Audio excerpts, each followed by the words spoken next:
بسم اللہ الرحمن الرحیم۔ السلام علیکم ورحمۃ اللہ وبرکاتہ۔ حضرت علی علیہ السلام کے بارے میں نبی کریم صلی اللہ علیہ وسلم کے فرمائن: حضرت علی مجھ سے ہے اور میں علی سے ہوں۔ ترمذی شریف۔ رسول اللہ صلی اللہ علیہ وسلم نے فرمایا: علی منی و انا من العلی، یعنی علی مجھ سے ہے اور میں علی سے ہوں۔ اس حدیث سے حضرت علی کے ساتھ آپ کی گہری محبت اور روحانی تعلق ظاہر ہوتا ہے۔ جس کا میں مولا ہوں اس کا علی مولا ہے۔ حدیث غدیر، ترمذی، نسائی۔ احمد بن حنبل: من کنت مولا فہذا علی مولا۔ نبی کریم صلی اللہ علیہ وسلم نے غدیر خم کے مقام پر فرمایا: جس کا میں مولا سرپرست ہوں اس کا علی بھی مولا ہے۔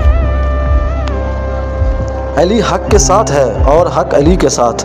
رسول اللہ صلی اللہ علیہ وسلم نے فرمایا، یعنی علی ہمیشہ حق کے ساتھ ہے اور حق ہمیشہ علی کے ساتھ ہے۔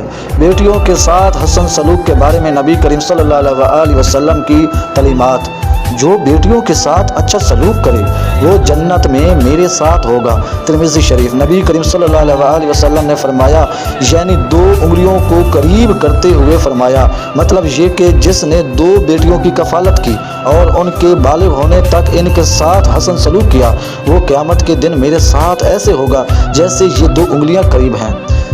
جس نے 3 بیٹیوں یا 3 بہنوں کے ساتھ حسن سلوک کیا وہ جنت میں جائے گا۔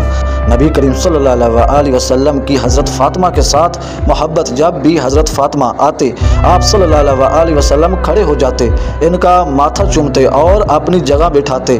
یہ آپ کی بیٹیوں سے محبت اور احترام کا اعلیٰ نمونہ ہے۔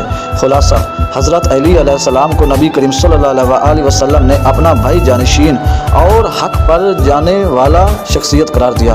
بیٹیوں کے ساتھ محبت، عزت اور شفقت کو جنت کا ذریعہ بتایا۔ اللہم صلی علی محمد و آل محمد۔